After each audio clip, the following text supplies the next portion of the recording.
a todas. Lo cierto es que es un gusto compartir esta capacidad.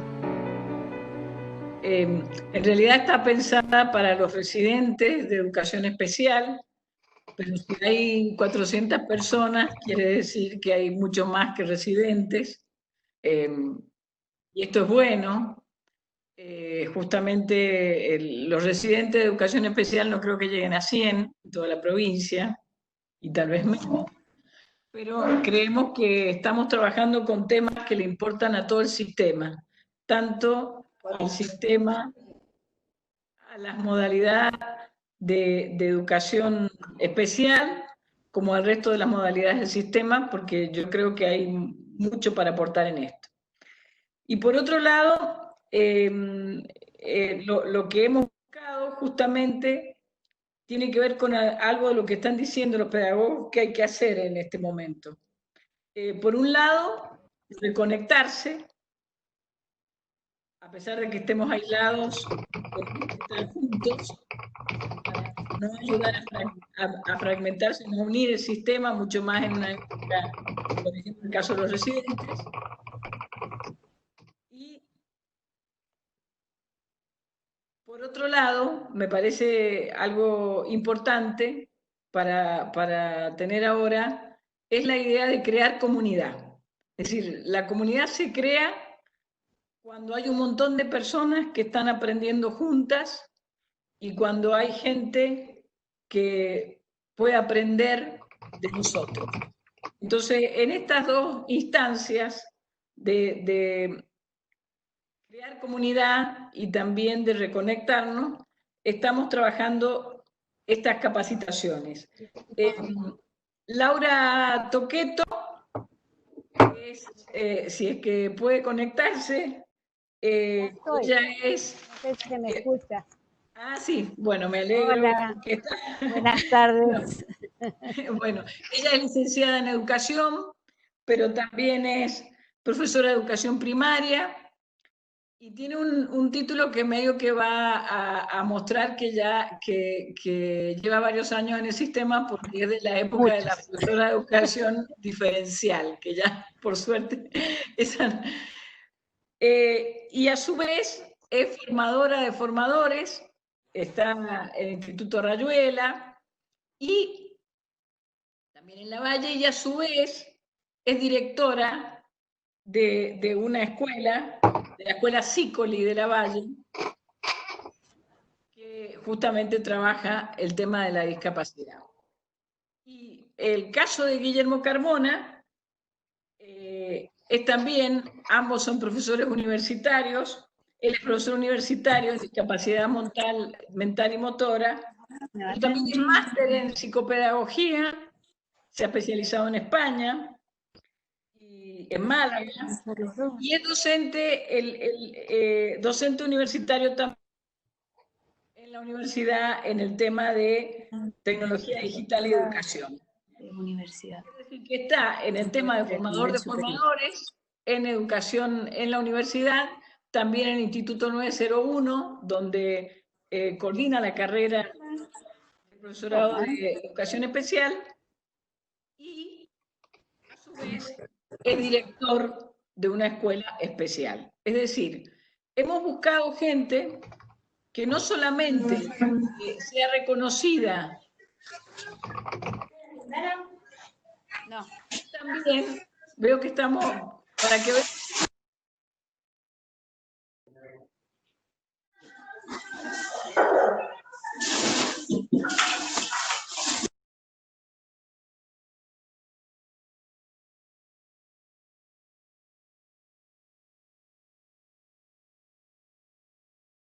sino que también son personas reconocidas en su calidad académica, pero también son reconocidos como trabajadores en el campo, es decir, en su actividad de todos los días. ¿Y por qué hemos buscado esto? Porque estamos en pandemia, estamos en cuarentena y estamos en una situación que es inédita en el mundo.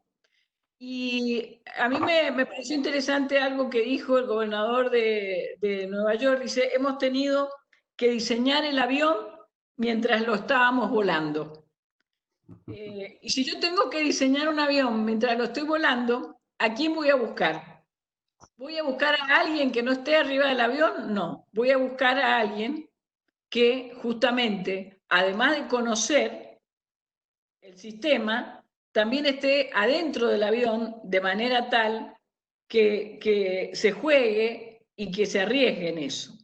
Y estos son Guillermo y Laura. Son personas, son académicos, pero a su vez están dentro del sistema. Y se juegan todos los días cosas dentro del sistema. Así que este es el perfil que estamos buscando para la formación en este momento. Gente que diseñe el avión mientras... Así que este es el perfil. Creo que esta es la manera de crear comunidad. Les voy a pedir, bueno, si me escuchan saben que hay que silenciar los micrófonos y que justamente estos ruidos en las casas de los niños, de los maridos, de los problemas, nos muestran que estamos juntos y que estamos en una comunidad que va mucho más allá de nosotros. Así que bueno, gracias por esta participación tan nutrida, que a veces puede ser más complejo ese tema, pero también creo que nos hace sentir más juntos. Así que tengan muy buena experiencia en esta capacitación. Puede ser más... Pero también creo...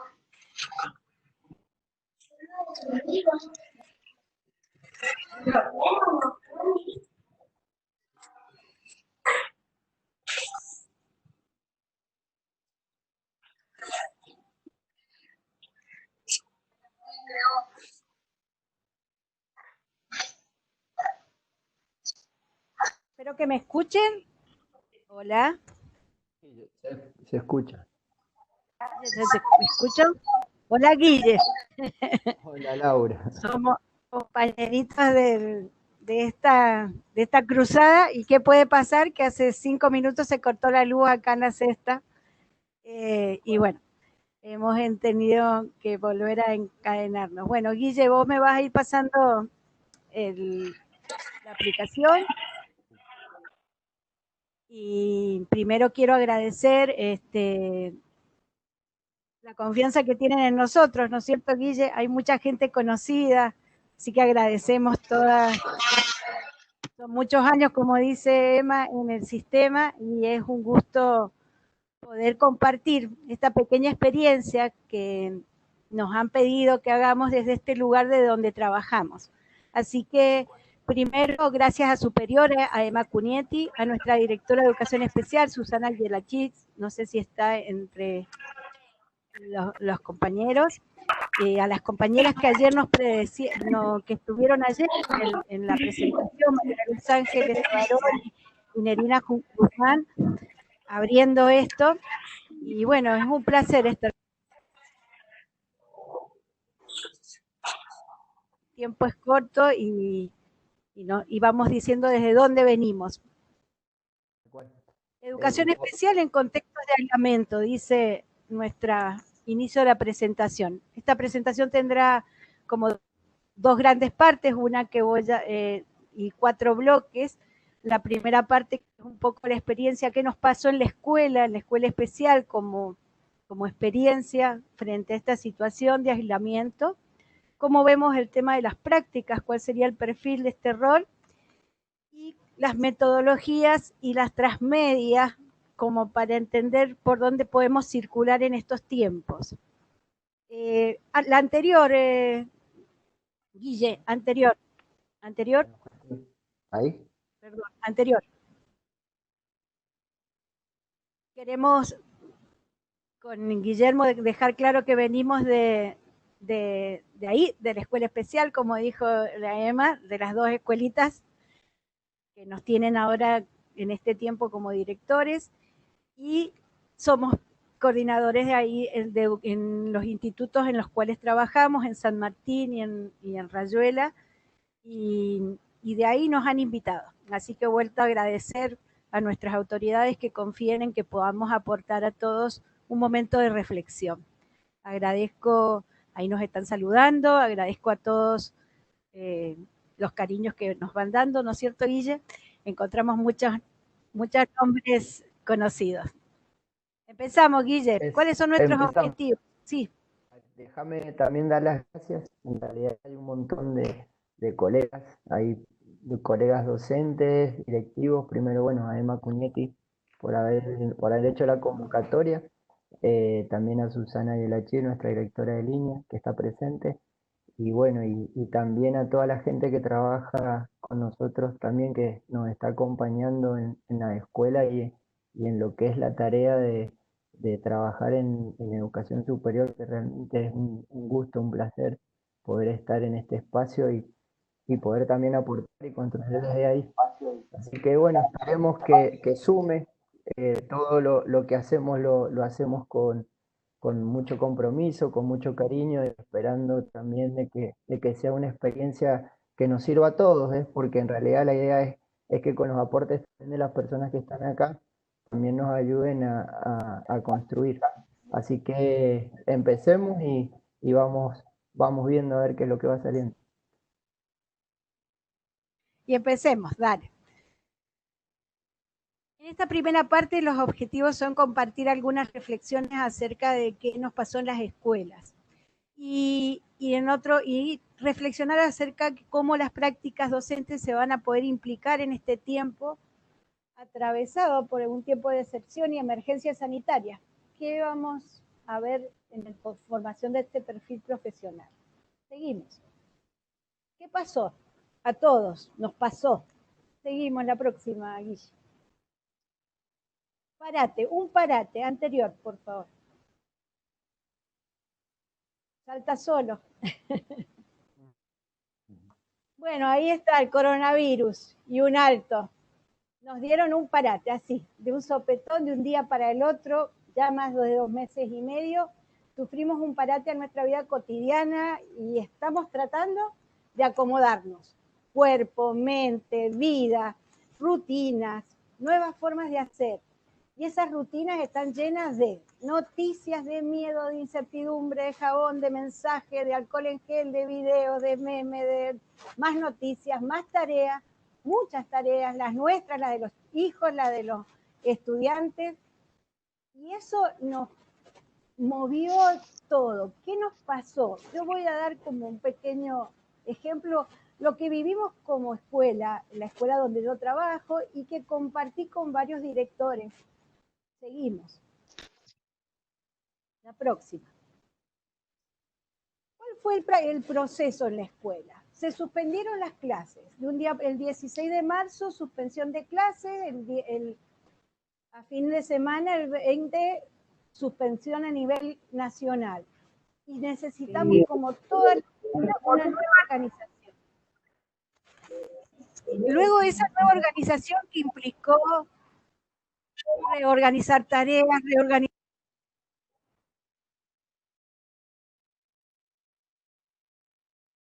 con las escuelas, cómo se conectan, cómo conectamos con este primer momento que nos paró a todos. Luego, cuando ya pudimos reorganizarnos y pudimos pensar, lograr la comunicación con las familias. Eso fue el primer momento. Y a todas nos ha ido costando y hemos ido logrando con distintos pasos llegar al final, a lograr la comunicación con todas las familias y las escuelas del apoyo, con las familias de cada uno de nuestros estudiantes. Y luego debimos revisar nuestra propuesta, porque teníamos que hacerla llegar a los estudiantes. No estaba preparada para la virtualidad, entre comillas, y en realidad una educación no presencial, que no la teníamos lista, no teníamos nuestra propuesta preparada para eso. Y como último, tuvimos que modificar la propuesta pedagógica para poder adecuarla a la no presencialidad y a las posibilidades que tenían nuestros estudiantes y las familias, sus posibilidades de conectividad, de tener tecnología, de las condiciones socioculturales, las condiciones económicas. Seguimos, eso fue como esos grandes pasos. Seguimos. Y lo logramos. Hemos echado, yo les voy a compartir un pedacito de carta, una vez que llegamos a tener como un caminito para andar. Hemos echado a andar una escuela virtual sin plan previo, solo con unos celulares y un compromiso y solidaridad entrañables y un gran paquete de incertidumbres. Lo hemos echado a andar en estas circunstancias no muy felices, en un momento que como humanidad estamos choqueados. Nuestros niños también, nuestras familias también, no sabemos si todavía podemos llegar o no llegar.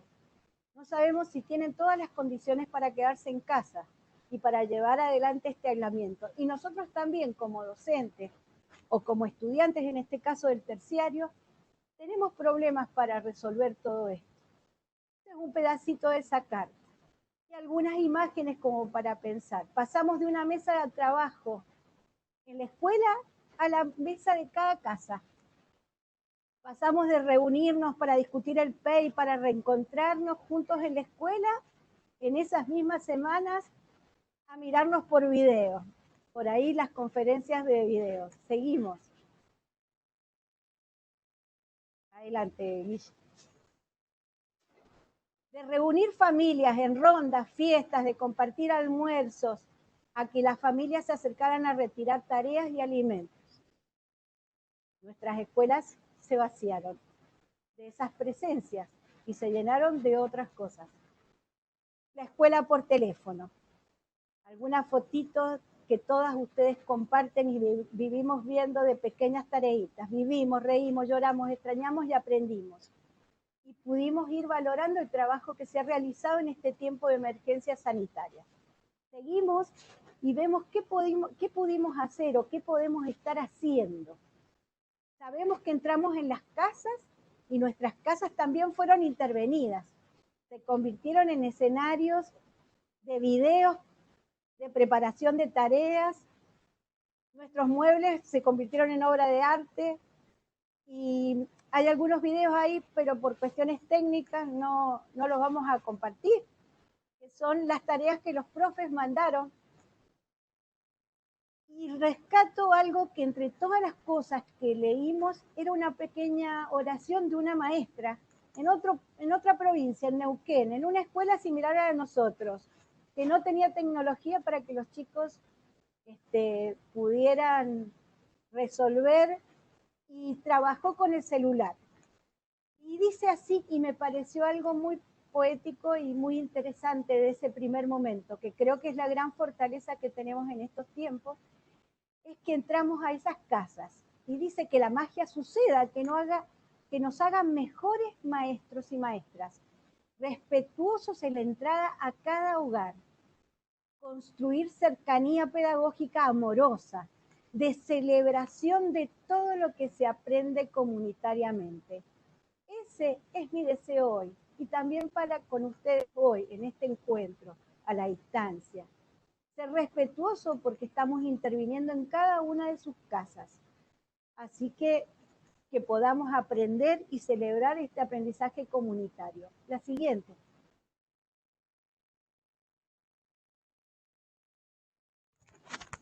Sí, Guille.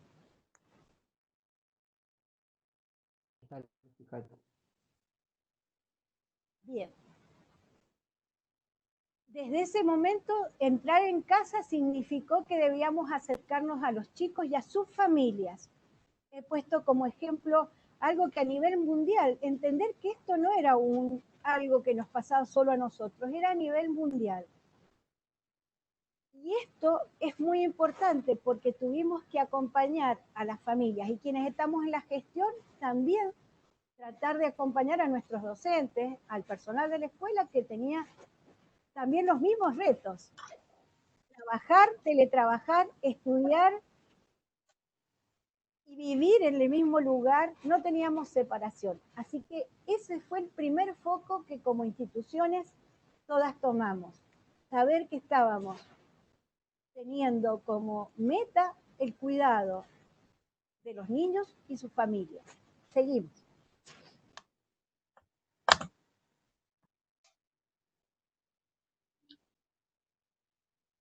Y en algunos de los materiales que están circulando, 3 preguntas que me parece muy importante. Esto está en el documento de apoyo que la Dirección de Educación Especial nos compartió para trabajar con la resolución 804 de evaluación.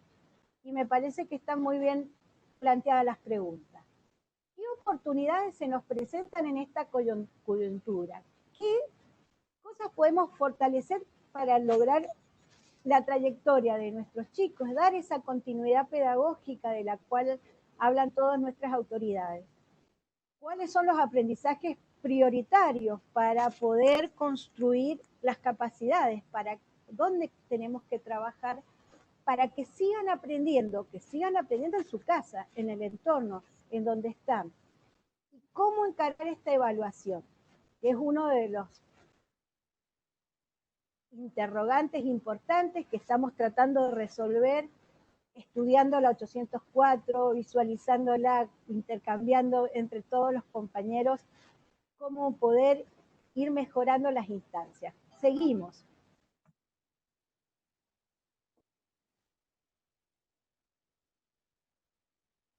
Y poner en foco que lo que estábamos tratando de hacer, lo que estamos tratando de hacer, que es nuestro PEI, que es nuestra misión como escuela, es acompañar al niño a crecer, y a crecer completo. Y en este momento, ese acompañamiento se pasa en el lugar donde mucha parte de su vida está, y el ratito que lo tenemos en la escuela lo acompañamos, pero ahora está el 100% ahí. Y entonces discutíamos con Guillermo cuál era el eje. Estamos todos de acuerdo con Guillermo y con todas. Es que nuestro sujeto de aprendizaje cambia, nos interpela, pasa a ser toda la familia. Ya no es solo el nene. Y aquí es importante que podamos aceptar esa interpelación. Ya nuestro sujeto de aprendizaje es la familia.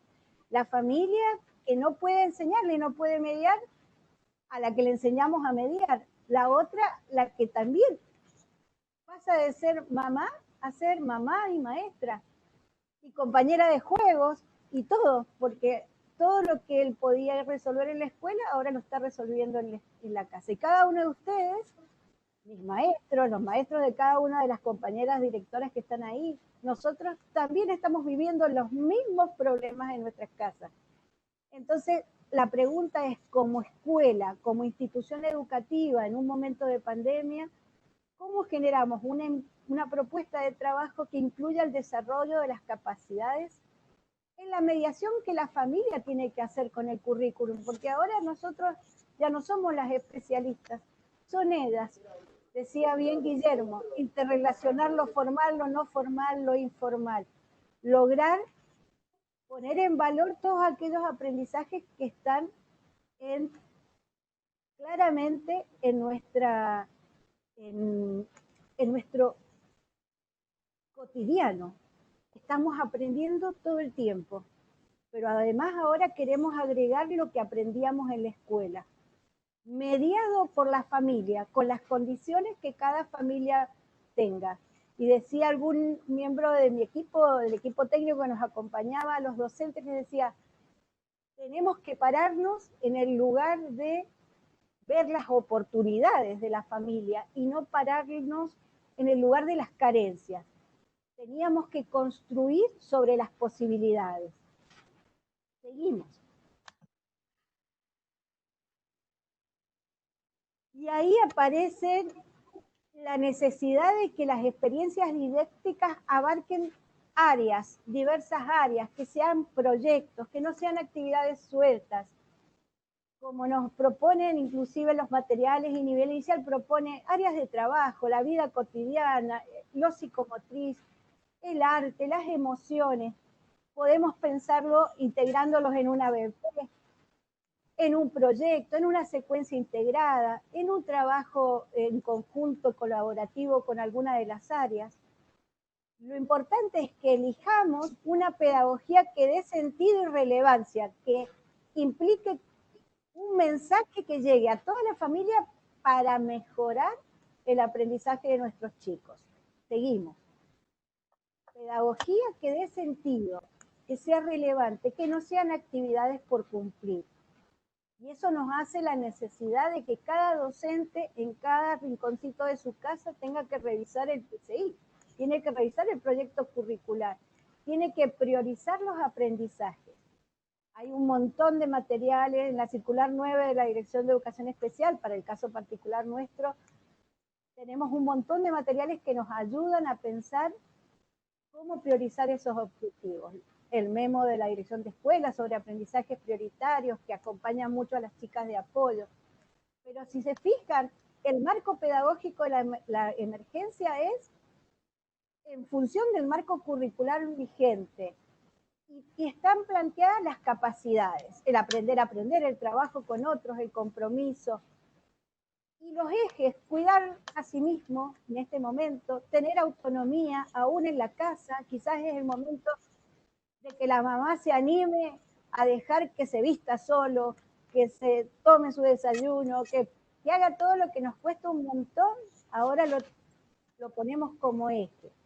La vinculación con todos, la comunicación, los lenguajes artísticos, el juego, el conocimiento del ambiente donde viven. La próxima.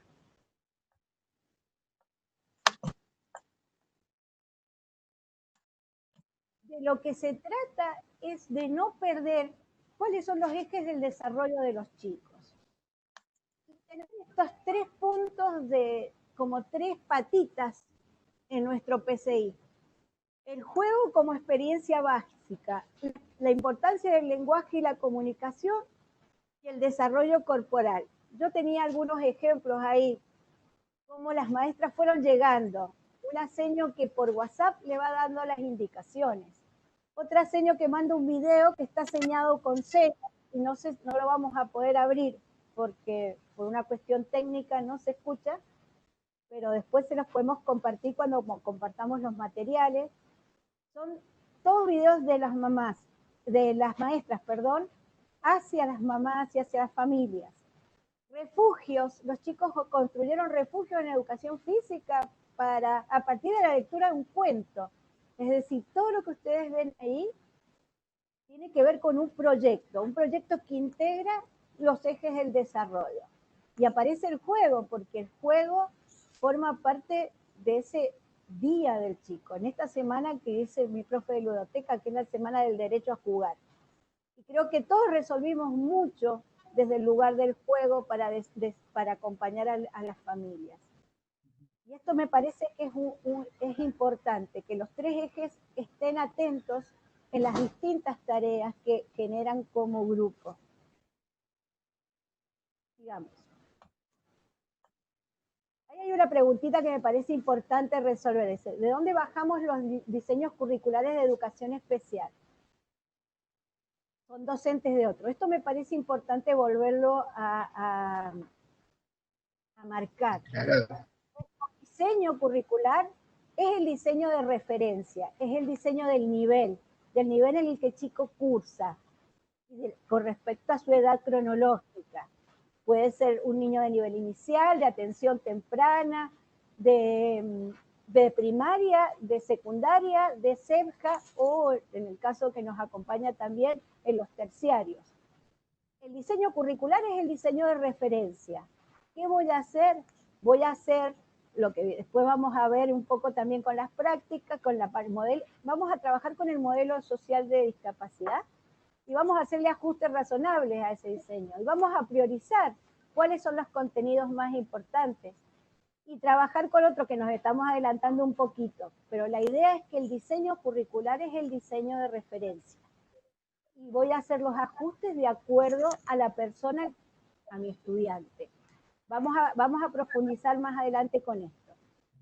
Entonces, claramente tuvimos como eje comunicarnos con la familia, revisar cómo hacíamos llegar la propuesta, revisar nuestro PCI, qué íbamos a priorizar en cada grupo y en cada niño, porque si algo nos marcó esta pandemia es la personalización.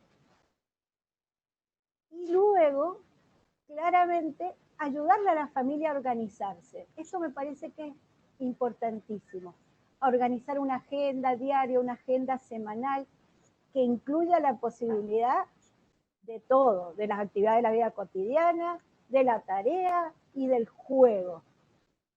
Y también es muy importante, y esto nos ha dado un gran resultado y creo que compartimos con todos los directores, es reconocerle a las familias los logros en su diversidad de posibilidades y de distintas maneras de comunicarnos con ellas.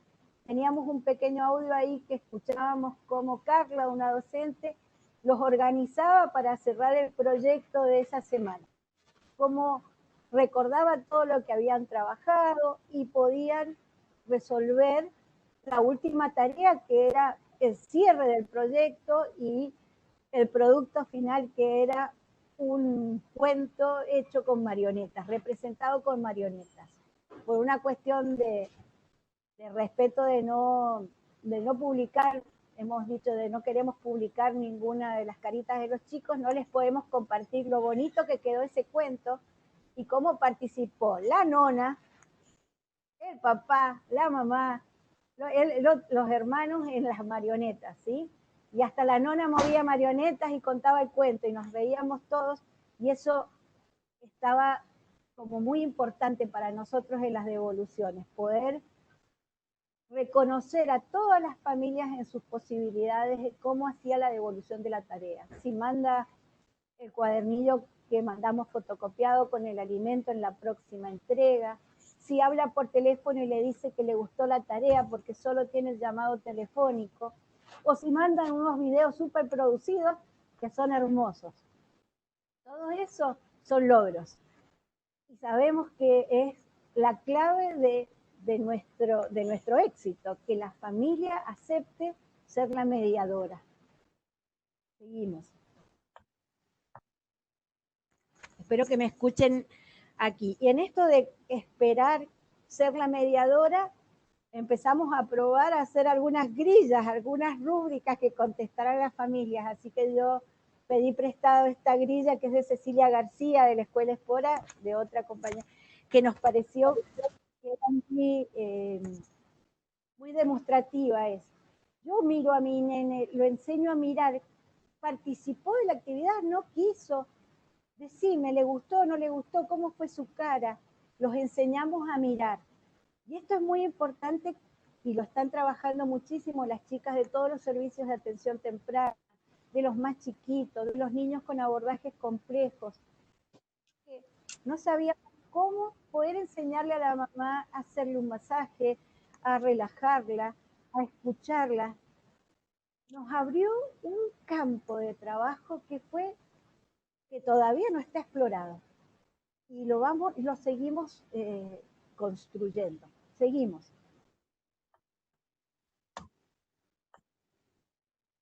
Otra propuesta. Esto. Empezamos a imaginar rúbricas que orienten a la familia para ver los logros. Ya no es que yo lo evalúo al niño, yo no lo miro. Yo, si no puedo ver el video de que el chico hizo la tarea, donde pudiera verlo casi directo, los ojitos de las mamis, los ojitos de los papis, o de una abuela, o del hermano mayor, son los ojos que nos permiten saber si le gustó la tarea, si se sintió bien. Y esta rúbrica que ustedes ven ahí la construyeron las chicas de la escuela, pensando en esto de la retroalimentación formativa que dice la resolución 804, ese nombre tan rimbombante, dicen, pero esto es poder ver de qué manera puede devolverme la mami lo que está viendo en su niño, y yo puedo entenderlo y ella me lo puede expresar, y yo también puedo tener un registro evaluativo que me ayude después a configurar mi nueva tarea, porque si esa tarea no le gustó, si se sintió mal, voy a tener que cambiar. Y esto es lo importante de la evaluación formativa, que nos marca el camino para mejorar nuestra forma de enseñar. Seguimos.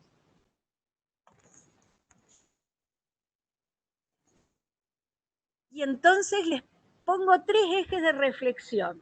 En este tiempo de excepción, en esta escuelita, en la Escuela de la Valle, que sé que compartimos con muchos compañeros con los cuales nos cambiamos ideas y charlamos a cualquier hora y nos encontramos, y que es un poco esto de poder en el pequeño, en lo micro, poder generar reflexiones sobre todo. Creo que hay cosas que son importantes, hay cosas que son relevantes y hay cosas que son trascendentes. La importancia de nuestra escuela es la comunicación, que el equipo directivo y el equipo docente estén comunicados, que se comuniquen entre colegas para poder fortalecerse cuando tienen dudas, cuando necesitan ayuda o cuando tienen que construir su nuevo proyecto. Fortalecer el vínculo con los estudiantes, con su familia, sostener una comunicación fluida y encontrar juntos nuevas estrategias de acompañamiento y sostén. Porque probamos una y funcionó una semana, pero la semana siguiente cambio, necesito volver a pensar. Relevante es el trabajo colaborativo. Yo he puesto el ABP como un modelo, pero nada más. El trabajo colaborativo en lo que vayamos a hacer. Y que las consignas que les doy sean auténticas, que se generen a partir del contexto de cada familia. Las actividades deben conectarlos con su entorno. Esto es relevante, porque así lo ayudan a construir autonomía. Las propuestas que les doy no deben ser para completar la tareita. En ninguno de los niveles debe ser para completar la tareita. Debe ser para que aprendan a aprender. Están solitos y tienen que aprender, están alejados, no podemos ser la muleta en este tiempo. Y es trascendente.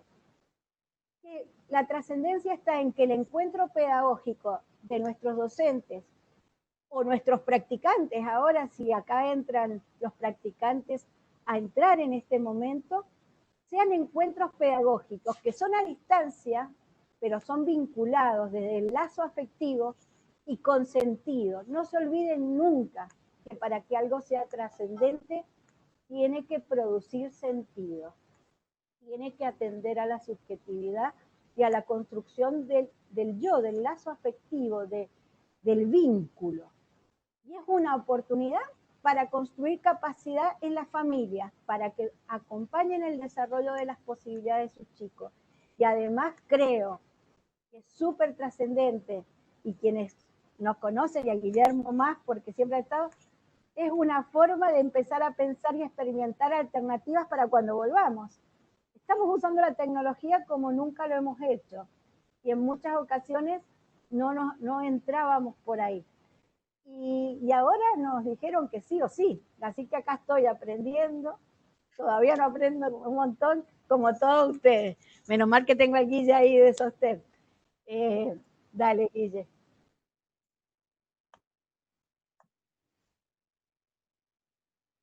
Y ahora me corro, porque todo esto que pasó en la escuela exige a una maestra, a un docente de educación especial. Este es el rol que en la realidad nuestros maestros están cumpliendo, y es el futuro rol de nuestros practicantes, a quien estaba dirigida un poco esta charla. El rol del docente de educación especial como promotor de derechos. Y así como un pantallazo, claramente la educación especial es una modalidad del sistema educativo, para todo el sistema educativo. Es transversal y lo dice nuestra ley de educación, la 26.206. Pero además tengo que promover la ley de protección integral de los niños, niñas y adolescentes. Y además la Convención de los Derechos de las Personas con Discapacidad. Y todas las leyes, resoluciones, memos y circulares que se desprenden de estas leyes para formarnos en el modelo social de la discapacidad. Salir del modelo médico, ir rompiendo con ese paradigma y pasar a un modelo social. Y ahí vuelvo a la pregunta del diseño curricular. Desde un modelo social de la discapacidad, el diseño curricular es un diseño universal. Yo necesito romper las barreras para que los chicos puedan aprender lo que deberían aprender aún con referencia a su discapacidad.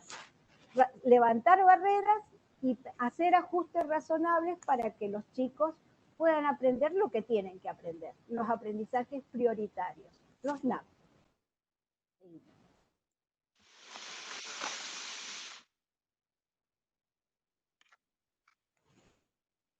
Y Y entonces al sistema educativo la sociedad le demanda una escuela comprensiva que respete la diversidad, asegure el acceso a la educación y compense desigualdades. Y además debe favorecer la formación de sujetos autónomos, capaces de tomar decisiones informadas sobre su propia vida, de participar de forma relativamente autónoma en la vida social.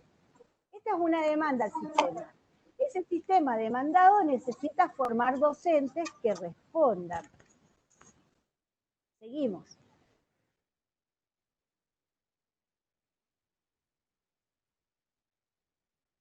La próxima, Guille. Fíjate, sí, porque puede ser.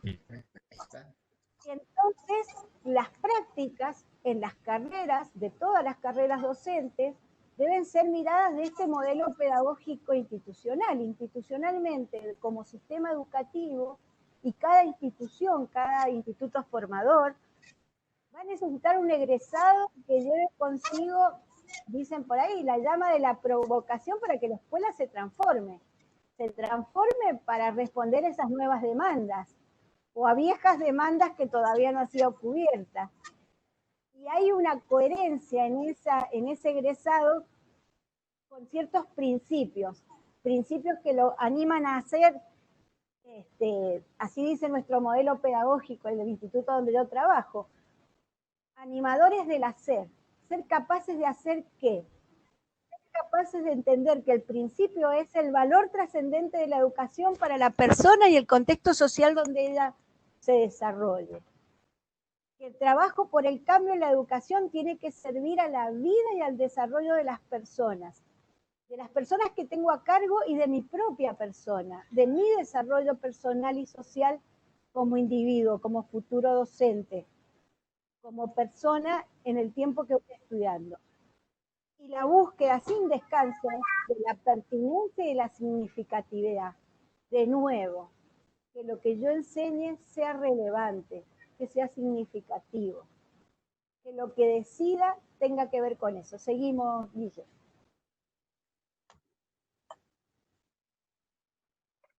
Y esto está cruzado por las capacidades. Ayer las vimos con las chicas.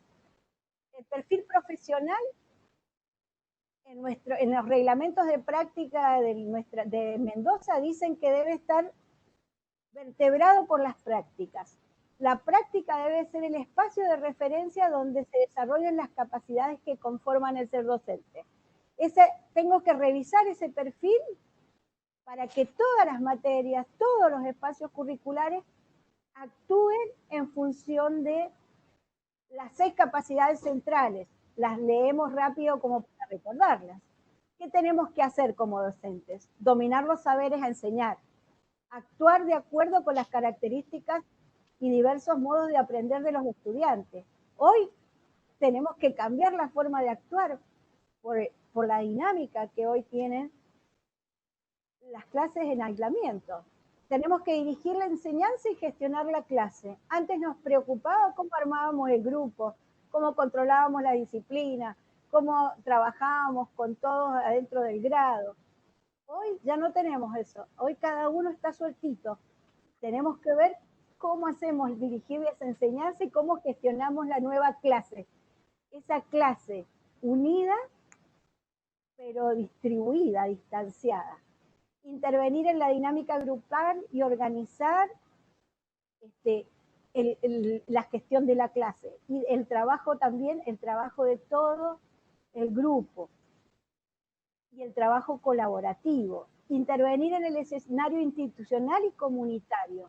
Es probable que en las prácticas de este año esta intervención sea bastante importante. Siempre los docentes practicantes, los practicantes, les proponemos que intervengan, que armen una biblioteca, que generen un rincón de lectura, un rincón sensorial, que dejen algo físico, pero que además provean a la comunidad donde están haciendo las prácticas, le regalen algo de su experiencia como practicante. Y esto es importante, y hoy quizás los practicantes puedan tener algunos elementos para acompañar a los maestros coformadores, a los maestros que los puedan recibir en estos tiempos, para ayudarlos a intervenir en este nuevo escenario institucional, en las tecnologías, en el trabajo de acompañamiento, en la producción de materiales que sirvan y que sean adecuados para trabajar a la distancia. Creo que es un gran compromiso el que tenemos los espacios de formadores para conseguir que los chicos aprovechen. Tuvimos que cambiar todos los programas, tuvimos que poner un montón de cosas como primer hito para que este nuevo momento institucional no nos deje sin algunas herramientas para nuestros estudiantes. Y por supuesto, como cualquiera de nosotros, nos debemos comprometer con el propio proceso formativo. Yo veo acá una cantidad de gente que este día a las 7 de la tarde está comprometida con su propio proceso. De esto se trata la formación de este perfil profesional, seguir aprendiendo. Seguimos y cerramos. Ya nos falta poquito y le toca. Y ese profesional tiene que construir un modelo didáctico. Dice María Cristina Davini que se trata de abandonar a un docente amateur, un docente que improvisa. Tenemos que posicionarnos en el lugar del profesional, de una forma reflexiva y crítica. Si yo puedo construir mi modelo didáctico, para poder construirlo como estudiante, han recorrido, las estudiantes que están en la residencia, han recorrido 3 años de su formación y todas las materias de referencia, los espacios curriculares, le dieron elementos para construir ese modelo didáctico. Les ha dado marcos teóricos. En estos tiempos que corren, en este año 2020, hay ciertos marcos teóricos que nos están fundamentando, que son diferentes a los marcos teóricos del siglo pasado, pero que siempre van a ir cambiando, por lo tanto siempre vamos a tener que ir ayornando nuestro modelo didáctico, pero claramente un modelo didáctico me sirve para tomar decisiones, para fundamentar mi proyecto de enseñanza. Depende de qué pienso, de cómo aprende el chico, son las decisiones didácticas que tengo. Depende de qué sé sobre el contenido a enseñar, son las decisiones didácticas. No todos los marcos teóricos son iguales, por lo tanto no todos los modelos didácticos son iguales.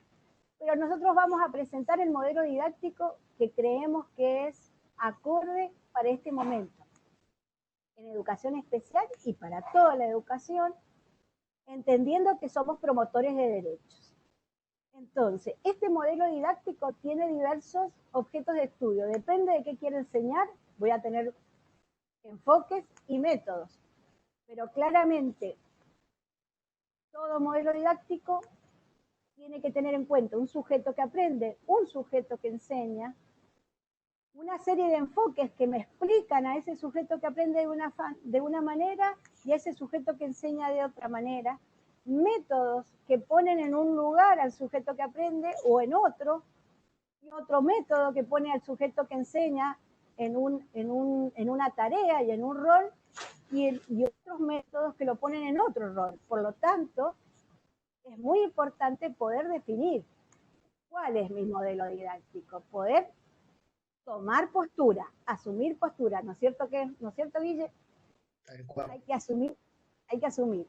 Pero claramente las condiciones contextuales me van a cambiar. No es lo mismo ser maestra hoy aquí en Mendoza que ser maestra hoy en Italia o en Estados Unidos. Hay un contexto general, pero además hay un contexto que tiene que ver con cada institución. Un contexto hoy de cada familia chiquitita en este minuto, que nos está trabajando el aislamiento. Hay otro contexto más que encima en mi grado de 7 niños o de 8, son 7 u 8 contextos totalmente diversos. Seguimos. A ver qué decimos nosotros que nos parece que como propuesta. Nuestro marco teórico, nuestro modelo didáctico se basa en un enfoque de derecho. Lo explicaron ayer y lo volvemos a decir ahora. Somos promotores de derecho. Toda la normativa nos va marcando nuestro modelo. Este modelo que tiene que ver con respetar al chico, escucharlo, no decidir por él, trabajar desde toda la legislación que nos van llevando a un modelo diferente al que teníamos con otras leyes y con otras normativas. Ayer las chicas las nombraron todas, las repaso rápidamente, desde la Convención, la Resolución 300, la Convención Internacional de los Derechos de las Personas con Discapacidad, y la Resolución 311 y las anteriores, y las resoluciones que la Dirección General de Escuelas de Mendoza en 2018 saca para poder regular este modelo didáctico. Claramente las normativas, la 34, la 3399, 3400, 3401, 3402 y las que van a seguir saliendo, todas las que tenemos, inclusive la 804 que está en época de aislamiento, la última que tenemos que discutir, que es la de evaluación, tiene que ver con este enfoque de derechos, no sale de ningún otro lugar. Seguimos con el enfoque del desarrollo de capacidades. Ese es el enfoque del MOA, de la legislación nacional, y es claramente nuestro diseño curricular provincial de primaria y el de secundaria y todos los diseños que están el de nivel inicial avanzan en el concepto de capacidad. El sonido ni te vea. Y después, entonces, ese circulito celeste te abre al costado un montón de comentarios. Chica Andrea debe apagar el micrófono. Abajo pones tu nombre, tu DNI y el mail para que te llegue después la certificación o el material. Claramente, en este contexto y de este modelo, todos aquellos desarrollos de la educación emocional, todo el trabajo que se está realizando con la educación emocional, entendiendo, como dijimos al principio, que estamos ayudando a crecer a un niño en forma integral y que la educación de las emociones es algo esencial para que sea feliz. Aulas heterogéneas, como concepto de atención a la diversidad, como respeto y valoración de la diversidad, hay un enfoque que venimos trabajando, la principal autora que nos lo está mostrando es Rebeca Nijoy, pero podemos ir viendo mucho que son el concepto de las aulas heterogéneas. Romper con ese paradigma del aula homogénea. Esto es dificilísimo para nuestro sistema, para los dispositivos de todos juntos al mismo tiempo y todos con lo mismo. Y esto es un enfoque importante. Seguimos. Cerramos. Para cerrar con el modelo. El diseño universal de aprendizaje. Ayer tuvieron un montón de tiempo para entender esto. El diseño universal dice eso, que yo como docente tengo que armar algo sabiendo de antemano que necesito abrirme a todas las posibilidades que tengan mis chicos. Tengo que poder hacerlo habilitado y accesible a todos, en la mayor parte posible, pero tratar de que todos estén, algunos tendrán que necesitar algunos ajustes más importantes, pero el diseño universal es accesibilidad, es posibilidad.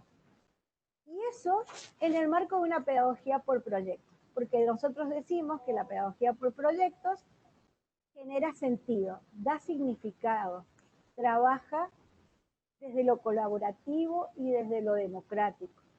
Y una de las metodologías de las cuales va a hablar un poco más Guillermo es el ABP. Volvemos entonces al concepto de modelo social de discapacidad y otro de los enfoques es el de la pedagogía de la ternura. Dice el libro de la pedagogía de la ternura, dos de los principios que me parecen, la escuela es sabrosa y útil.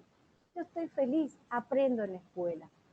Y los chicos saben más de lo que parece. Y la realidad es que lo estamos descubriendo en este tiempo de aislamiento.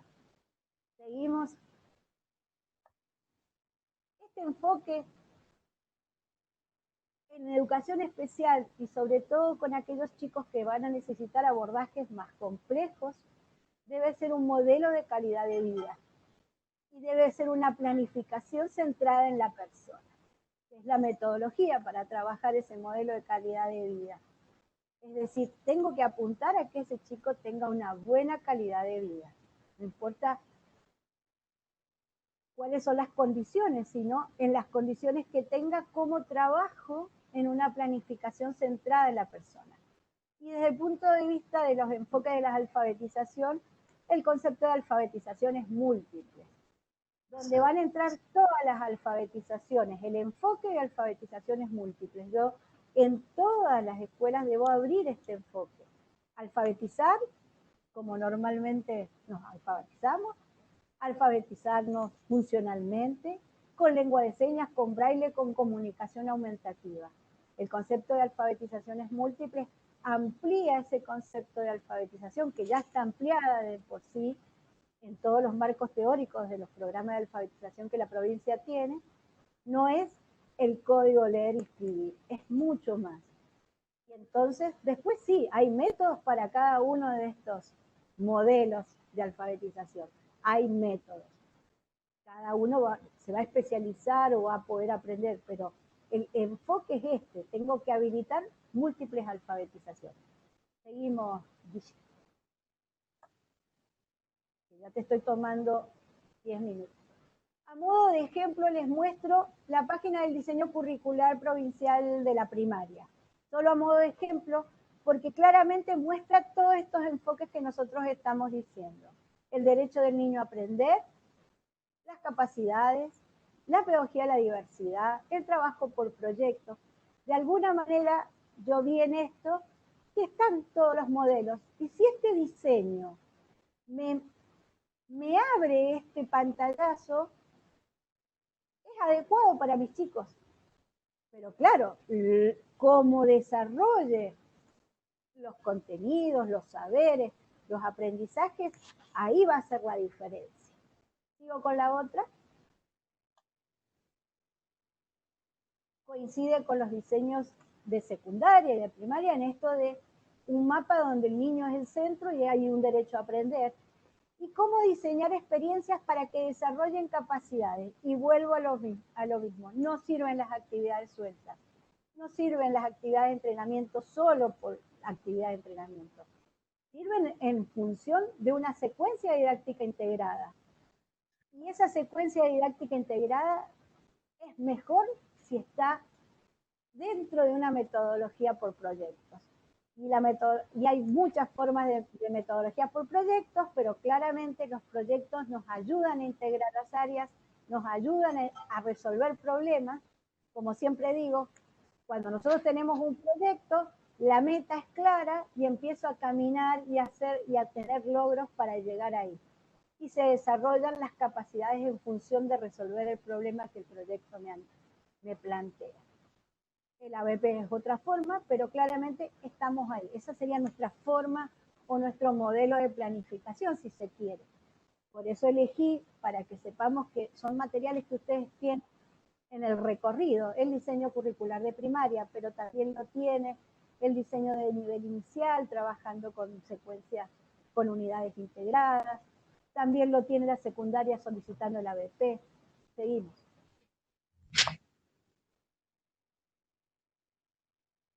Y entonces, con todo esto que hemos hablado, la práctica de residencia estamos todos sumados. Está los profesores, el profesorado, los coordinadores de la carrera, los tutores, los alumnos, el equipo directivo del instituto, pero están las escuelas asociadas, las supervisoras de las escuelas especiales en este caso, sus equipos directivos, las familias y los alumnos, porque a veces el practicante no tenía contacto con la familia, pero ahora habrá que ver cómo cada instituto resuelve y quizás el acercamiento a las familias del practicante sea diferente y se forme su capacidad, que es la capacidad de trabajar con su entorno, con su familia, con su comunidad. Así que a la práctica residencia nos sumamos todos. Seguimos.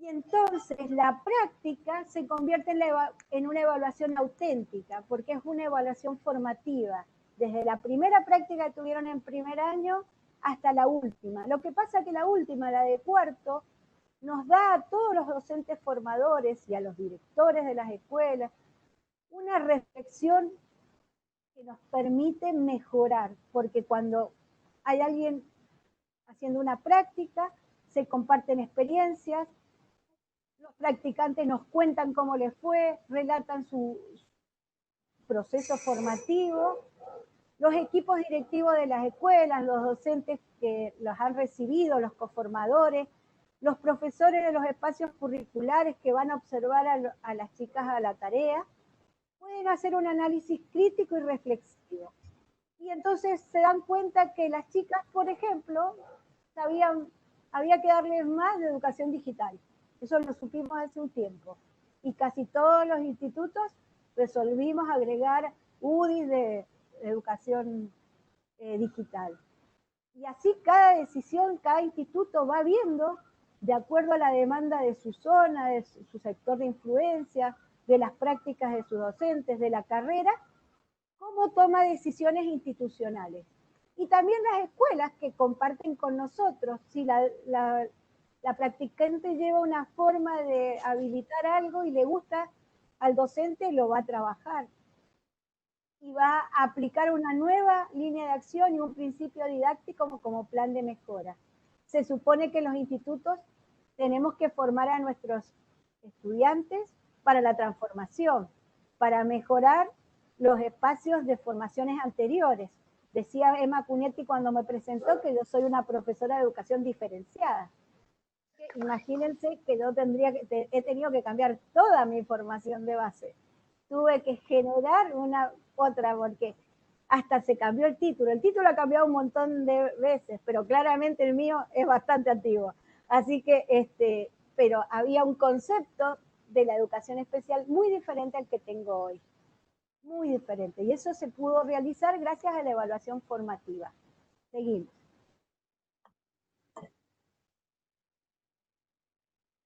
Y acá está la clave de cada instituto, y ahí no nos podemos meter, nosotros no sabemos cómo cada instituto va a resolver esto, pero claramente sí hay una reglamentación, 38, de la Coordinación General de Educación Superior, que nos habilita y nos da un marco de actuación para la práctica en el marco de la enseñanza.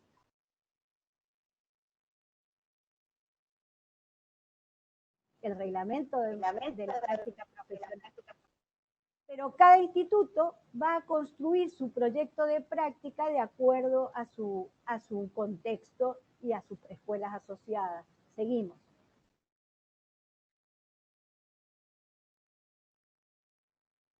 Y entonces, ¿qué será ser practicante en pandemia?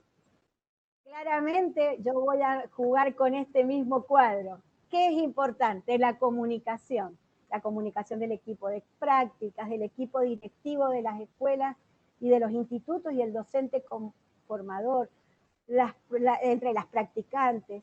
Es muy importante construir el acuerdo de intervención con cada institución y con cada docente. En este momento, esos acuerdos son de uno a uno. Sostener una comunicación fluida, buscar estrategias de educación digital para sostener y acompañar es importante. Y es relevante, trabajo colaborativo, proyectos de intervención con consignas auténticas, generar propuestas fundamentadas en un modelo didáctico, como dije recién, ya expliqué, que tenga que ver con el contexto de cada escuela. Y a los docentes conformadores acompañar a las practicantes en este poder conectarse con el entorno de cada uno de sus estudiantes, porque no va a haber una posibilidad de observación de los chicos como las teníamos antes. Quien les va a contar más van a ser los maestros. Las propuestas deben poder desarrollar capacidades y ciudadanía digital. Deben conocerse el DCP y los principios del DUA, porque no nos ha dejado otra cosa. Y trascendente. Y vuelvo a la misma trascendencia que como escuela. Encuentros pedagógicos que vinculen y que produzcan sentido para poder ser un sujeto que enseña en contexto. Este sujeto que enseña hoy, ese practicante, debe estar en este contexto. Bueno, me están diciendo cosas que me ponen colorada. Oportunidad para construir capacidad. Capacidad en las instituciones. Se me ocurría Aprovechen a las practicantes para desarrollar cosas que no lo podían hacer. ¿De qué manera? Para hacer crecer las posibilidades, para armar el blog de la escuela, no sé, cada uno va a inventar, pero aprovechen la oportunidad de construir capacidades. Y es una preciosa ocasión para pensar el futuro. Seguimos y cerramos.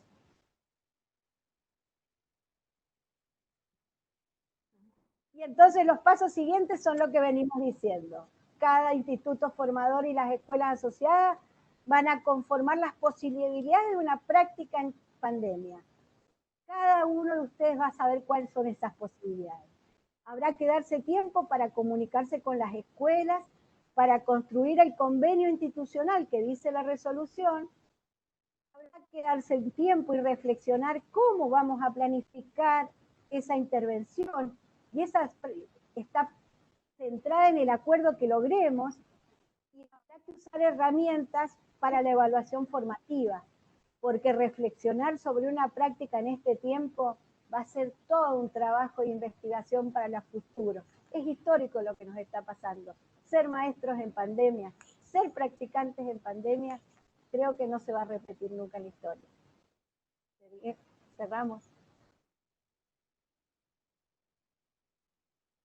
Entonces, el docente es el sujeto responsable de generar, sostener, multiplicar las situaciones de aprendizaje. Somos adultos responsables y hoy en pandemia ese adulto responsable de generar el momento del saber es el papá, es la mamá, es la familia. Pero nosotros le estamos pasando la posta, pero nosotros somos los que sabemos cómo multiplicar esa situación. Y todos los estudiantes son sujetos de derecho. Conocerse y apropiarse los bienes culturales de la sociedad. Yo les agradezco. Le paso la posta al Guillermo, porque creo que va a completar esta idea, y perdón por los 10 minutitos que te robo. Tu tarea, Guille, ahora. Laura, en realidad seguimos en realidad con esta mirada que en realidad a nosotros dos nos gusta hablar bastante, así que en realidad nos ha pasado que para poder en realidad elaborar todo esto, nos tomamos nuestras horas de poder compartir y de poder debatir sobre esto y sobre la mirada del futuro docente, sobre todo de educación especial, cómo esto lo podemos en realidad construir entre todos, y tomando lo que es fundamental y lo que hace y lo que dio en realidad inicio a los institutos de educación superior, que fue la presencialidad, que fue el acercamiento de la escuela, el acercamiento de todas las personas y el acercamiento de las necesidades del contexto para que se fueran construyendo los institutos de educación superior. Y yo creo que en estos momentos siguen estando presentes, y también obviamente reformulándonos en lo que nos está sucediendo en el día a día. Para continuar con lo que planteó Laura y con lo que hemos estado realmente trabajando, la idea era poder seguir profundizando sobre el rol del residente, del practicante, en lo que tiene que ver entender el entramado de la educación especial, y también, como sabemos que hay profesores, hay docentes y hay mucha gente de otras modalidades y demás, también vamos a dejar también algunas estrategias, algunas herramientas para que les pueda servir de ayuda, para que nos ayude también a repensar. Con Laura decíamos, en estas capacitaciones capaz que nosotros nos vamos muy conformes, no con tantas verdades que no las tenemos, pero sí por lo menos que se puedan ir con preguntas. Para nosotros realmente va a ser logrado este espacio si logramos realmente generar varias preguntas, para que los estudiantes las puedan seguir trabajando con los profes en las prácticas, para que los estudiantes las puedan seguir profundizando en el interior de los distintos espacios curriculares que tienen los institutos, para poder llegar a hacer las prácticas y para poder generar acuerdos con las escuelas y los coformadores. Así que bueno, un poco También vamos a ir pasando rápido algunas cuestiones que ya las fuimos viendo y que también son importantes también irlas repasando. Como dijo Laura, y en realidad como acordamos, tenemos marcos de referencias que nos van guiando, tenemos marcos de referencias, que en este caso es el diseño curricular del nivel inicial, en el que nos va dando un marco y que este mismo marco de referencia también generó que hubieran que generar las articulaciones, como las mencionó Laura hace un ratito. Estas articulaciones que se dieron entre el nivel inicial y la educación especial, que esto generó que se generaran nuevas circulares, nuevos memos, nuevas resoluciones, nueva legislación que nos sigue dando un marco pedagógico y un marco de acción para poder seguir adelante. Y sobre todo en esta situación de excepción en la cual realmente la escuela ha dicho que está presente, es decir, el sistema educativo ha estado a la altura de todas estas circunstancias que estamos viviendo y está más presente que nunca. Dentro de este marco de nivel inicial también teníamos, como vimos, el marco de primaria, donde está planteado y trabajado desde las capacidades, donde están pensadas estas capacidades también para poder ser construidas dentro de un modelo didáctico, para poder ser construidas dentro de un enfoque, para poder trabajar en realidad con los estudiantes en la Escuela de Educación Especial. Estas capacidades también generó que hiciéramos estos replanteos al interior de las escuelas, que dijéramos, bueno, a ver, tenemos que trabajar algo muy importante para rescatar, para ir repasando, que tiene que ver con la priorización de contenido y también la priorización de capacidades. Y nuestro diseño realmente nos muestra un gran abanico de posibilidades para tener en cuenta. Hubo una que nos llamó mucho la atención, que se la trabajó en la escuela y también se trabaja para poderlas profundizar con los estudiantes. Tienen que ver algunas, por ejemplo, algunos ejes, en realidad, que están planteados en el diseño de la provincia. Unos ejemplos, como es, por ejemplo, la prevención y la resiliencia social, cómo esas 6 capacidades que se plantean trabajar desde el diseño también atraviesan estas temáticas y nos dan algunos indicadores para que los chicos puedan también construir al interior del ser, pero también, como ya vimos, al interior de la familia. Es decir, estamos planteando hoy la mirada y la posición de la familia como realmente un eje muy importante para poder armar las propuestas que queremos llevar adelante en las escuelas. Otro más que tenía que ver y también se fue planteado es la educación emocional. En realidad la importancia que tiene en este momento de pandemia el poder tener en presente la educación emocional y cómo estas capacidades nos atraviesa y cómo también si tenemos que generar propuestas de intervención a través para el desarrollo de las capacidades, podemos decir que la educación emocional, como otros espacios más, también son muy interesantes de poder trabajar, los tenemos también en nuestro diseño y yo creo que es un buen momento para poder repensar y para poder rediscutir y reflexionar sobre el diseño que tenemos en la provincia como un marco que también nos puede dar un norte, es decir, un lugar hacia donde queremos ir como escuela.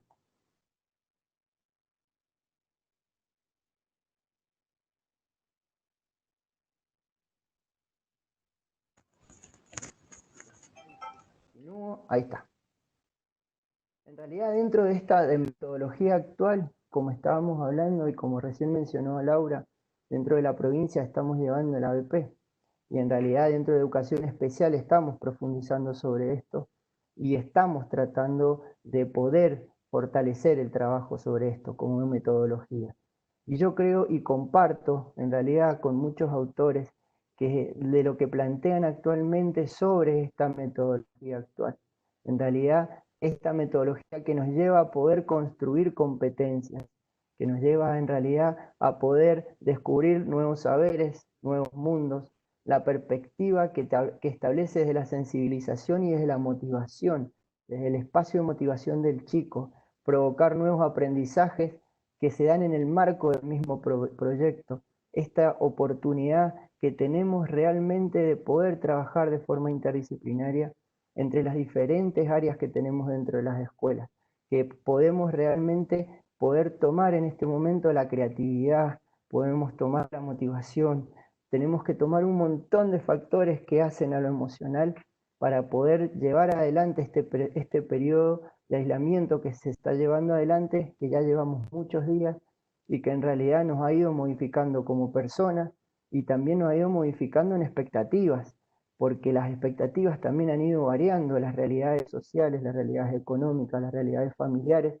han tomado una dinámica tan impensada que en este momento yo creo, coincido con los autores que plantean que no hay nada más importante que tratar de profundizar estas propuestas que tienen que ver con el aprendizaje en proyecto.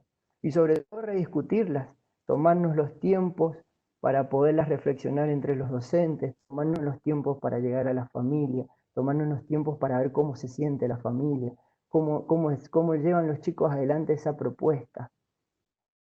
Que va a atravesar estos ABP y son las pautas del diseño universal de aprendizaje, que en realidad, bueno, ustedes las vieron ayer con diferentes ejemplos y abordadas también desde diferentes instancias, y obviamente acá solamente es a modo de mención nada más porque ya las pudieron profundizar y las pudieron trabajar ayer, pero tener en cuenta fácilmente que existen estas tres pautas de usar múltiples formas de presentación, poder usar múltiples formas de expresión y tener en cuenta las múltiples formas de motivación, que en realidad no siempre se dan de forma lineal, que se puede dar primero una, después otra, de forma alternada, pero que nos va a atravesar.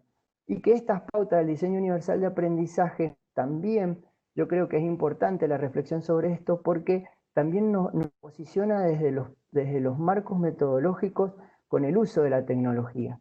Es decir, porque acá el uso de la tecnología empieza a jugar un papel importante en relación al uso de las prácticas pedagógicas cotidianas. Y por eso vimos que diseño universal de aprendizaje, y en esto sí yo adhiero también a los autores, diseño universal de aprendizaje sin tecnología es muy complejo. Diseño universal de aprendizaje enteramente sin uso de la tecnología realmente es bastante difícil de llevar adelante. Ahora también tenemos que repensar y tenemos que reflexionar sobre la disponibilidad de la tecnología para poder realmente aplicar el diseño universal de aprendizaje, que eso lo vamos a profundizar ahora. Lo que ustedes también pudieron ver ayer era un montón de aplicaciones y diferentes formas, es decir, y diferentes herramientas tecnológicas que nos permiten poder llevar adelante en realidad las pautas del diseño universal de aprendizaje. Acá tienen algunas, en realidad les muestro rápidamente algunas de las miles de aplicaciones que existen. No nos vamos a detener sobre esto, porque en realidad necesitaríamos 3, 4, 5 horas más para trabajar sobre cada aplicación, pero lo que vieron ayer en realidad que estas aplicaciones tenemos que tener mucho cuidado en no usar aplicaciones por usar, sino que tienen que tener un sentido, tienen que tener un objeto pedagógico, sino realmente también el uso de la tecnología no nos ayuda a poder construir conocimiento. Así que bueno, hay, como verán, montones de aplicaciones que están orientadas, en este caso al uso de las múltiples formas de presentación. También tenemos en realidad diferentes aplicaciones que nos van a servir también para usar las diferentes formas de expresión, ¿sí? No me voy a detener mucho en realidad en esto porque no es el objeto de la jornada de hoy, solamente están a modo de que ustedes vean que en realidad hay montones y que mes a mes siguen apareciendo nuevas aplicaciones, nuevas herramientas para poder trabajar con los estudiantes. Trabajar con los estudiantes, para trabajar con los equipos docentes, para trabajar en las instancias de formación. Lo que les estamos mostrando ahora son en realidad diferentes tipos de aplicaciones que son bastante utilizadas en realidad, y lo que vamos a ver es realmente cómo el uso del diseño universal del aprendizaje lo podemos estar llevando adelante en realidad también sin la necesidad de que estemos trabajando específicamente con tecnología, por la situación en realidad de la que hoy estamos viviendo. En este contexto de aislamiento, obviamente que se presentan varios factores que tenemos que tener en cuenta. Uno de estos factores es, en realidad, y que creo que no es menor y que es importante, en realidad, las competencias tecnológicas de los docentes y los estudiantes. A esto uno hace referencia y a esto uno es donde realmente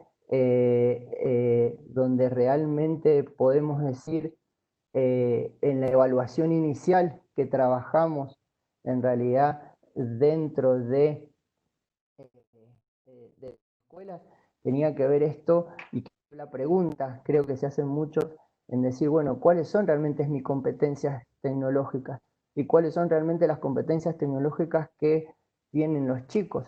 En realidad, muchas veces relacionamos competencias tecnológicas solamente con el uso de aplicaciones, o a veces relacionamos competencias tecnológicas con el uso mecánico de algunos programas específicos, pero todos hoy en día, cuando empezamos a hacer reflexiones, nos hemos dado cuenta que tenemos un montón de competencias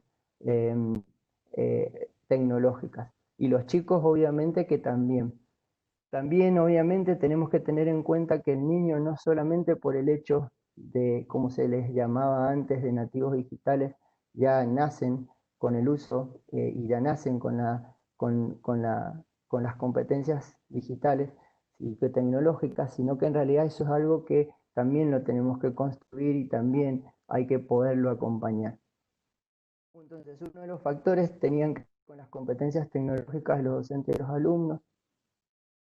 Otro también de los factores también importantes, porque está un poco lenta la conexión.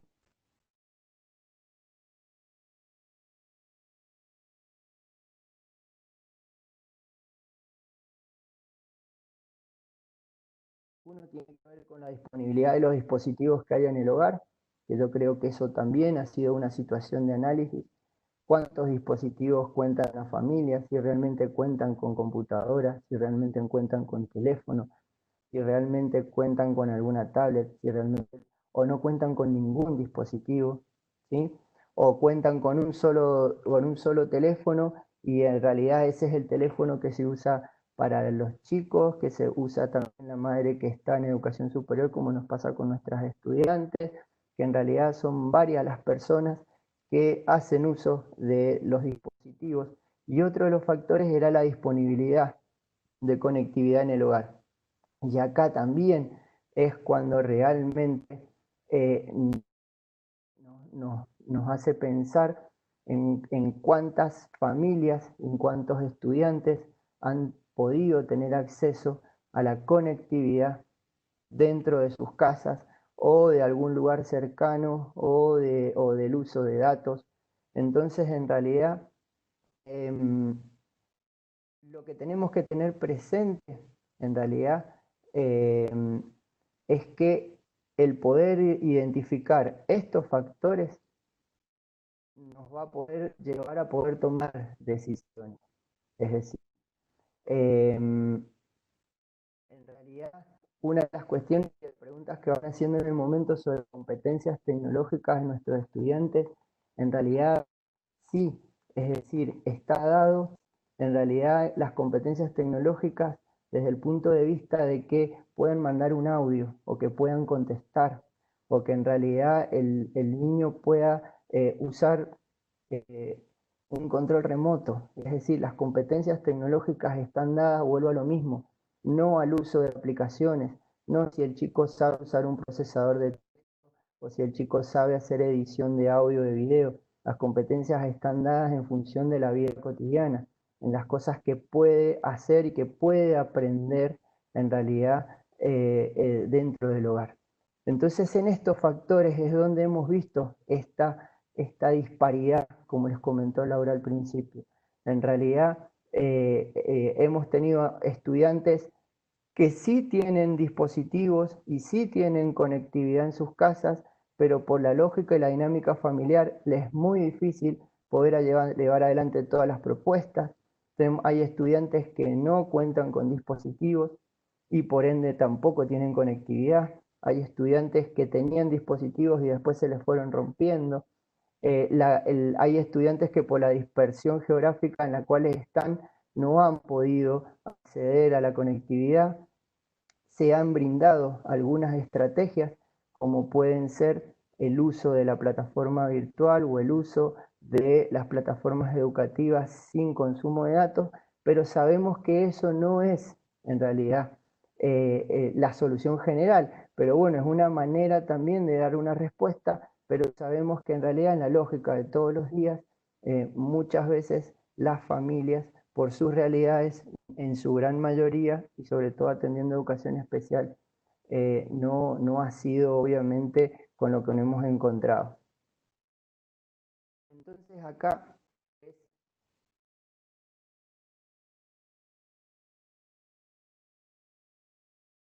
porque no avanza la presentación.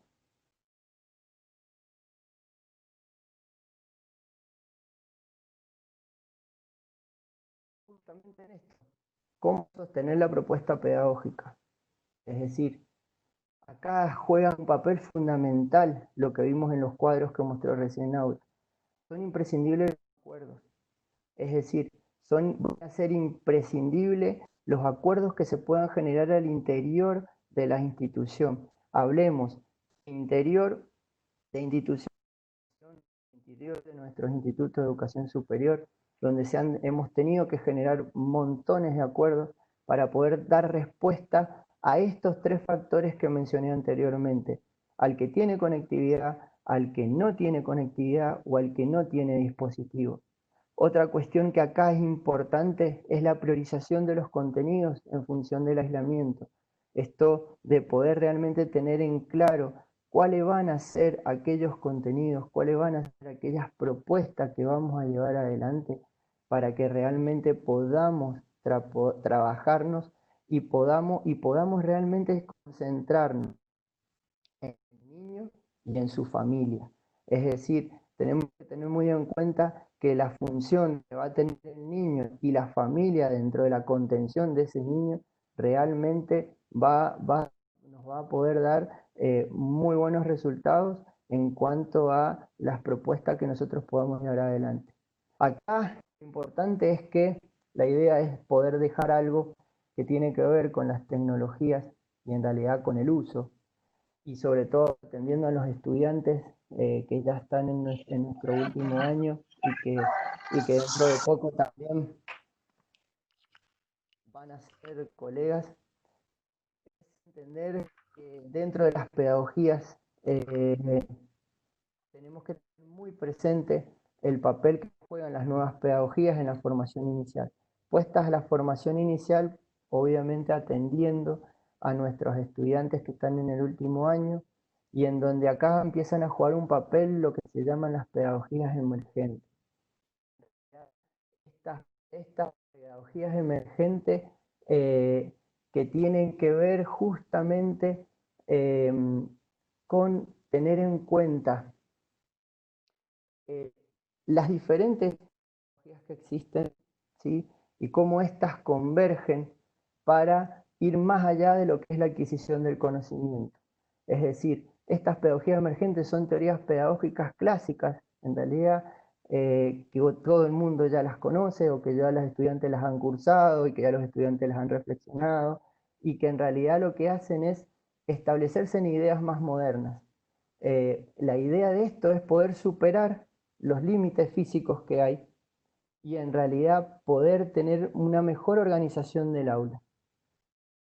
Estas pedagogías emergentes realmente nos permiten poder trabajar con proyectos colaborativos, poder trabajar con propuestas en la cual podamos atender diferentes instancias del trabajo colaborativo. También juega un papel muy importante que es justamente el desarrollo de esta capacidad de aprender a aprender. Es decir, estas pedagogías emergentes nos vienen justamente a traer el poder desarrollar estos procesos de autoevaluación y de poder realmente empezar a reflexionar cómo aprendo lo que aprendo en realidad dentro del marco de la pedagogía. También nos establece poder entender las experiencias personales y las experiencias colectivas, cómo esto se construye, cómo podemos a través de estas pedagogías emergentes construir diferentes conocimientos y en este caso competencias en función de las experiencias personales y colectivas. En realidad, otra cuestión más es que apuntan mucho hacia la creatividad, que apuntan mucho justamente al poder tener conocimientos divergentes. Estas pedagogías que van a empezar a jugar un papel también muy importante, sobre todo en la participación de los diferentes espacios. Algunos ejemplos de esto pueden ser, como ya en realidad hemos mencionado, que en los diferentes institutos hemos armado algunas propuestas específicas que hacen al uso de las pedagogías emergentes para formar a los estudiantes que están en los últimos años trabajando con las aulas virtuales, como para que tengan un medio justamente de construcción colectiva del conocimiento y que sean espacios donde se puedan aplicar nuevas metodologías, poder tener en cuenta después una propuesta hacia el estudiante. Este rol que en realidad, y que ya lo estuvimos viendo, va a ser fundamental en los diferentes acuerdos para poder acompañar estos procesos. Volvemos a repetir que cada instituto va a realizar la propuesta de acompañamiento en el marco de las prácticas y la residencia, ¿sí? Va a tomar un rol muy importante, en realidad, el docente conformador en articulación con el profesor de práctica y residencia y obviamente el estudiante. Como también mencionó recién Emma, en realidad ese conformador va a tener una certificación que va a dar cuenta justamente de ese rol, también que va a tener importancia, una certificación con puntaje, trabajando con el estudiante de práctica para poder obviamente generar los acuerdos necesarios que se discutirán al interior de cada instituto. Esto en realidad va a determinar que cada estudiante debe estar en condiciones de poder realizar las instancias de residencia y debe estar formado y preparado para trabajar de forma articulada, para tener presente el horizonte en realidad que va a ser el niño y el impacto de las propuestas que puede tener eso dentro también del contexto familiar. Entonces, hacemos una pregunta, justamente. Metodologías en realidad emergentes. Acá hay autores como en realidad Jordi Adel que marcan algunas pautas que tienen en cuenta justamente estas metodologías emergentes, que se desprenden de esas pedagogías emergentes y que nos hacen justamente mantener algunas propuestas dentro de lo que es el aprendizaje invisible, dentro de lo que es el aprendizaje ubicuo, y en esto como algunas características que hacen al uso de la tecnología. Pero bien, dentro de estas pedagogías emergentes, ¿es posible la aplicación de metodologías sin tecnología? Y volvemos a lo mismo cuando hablábamos del diseño universal de aprendizaje, y volvemos a lo mismo en lo que tiene que ver justamente con la aplicación del aprendizaje basado por proyectos. Claro que sí, es decir, por supuesto que se puede aplicar nuevas metodologías sin tecnología. Y el ABP justamente es un claro ejemplo de que esto realmente puede funcionar. Esto en realidad nos pone también en evidencia que en los procesos de formación que necesitamos los docentes para poder manejar y poder llevar adelante el uso de la tecnología, también en el momento es fundamental la experiencia pedagógica que tiene el docente y cómo puede llevar adelante las propuestas del diseño universal de aprendizaje sin la necesidad estrictamente del uso de la tecnología. Entonces, en realidad, esto es importante que tengamos muy en cuenta que es lo que hoy en día justamente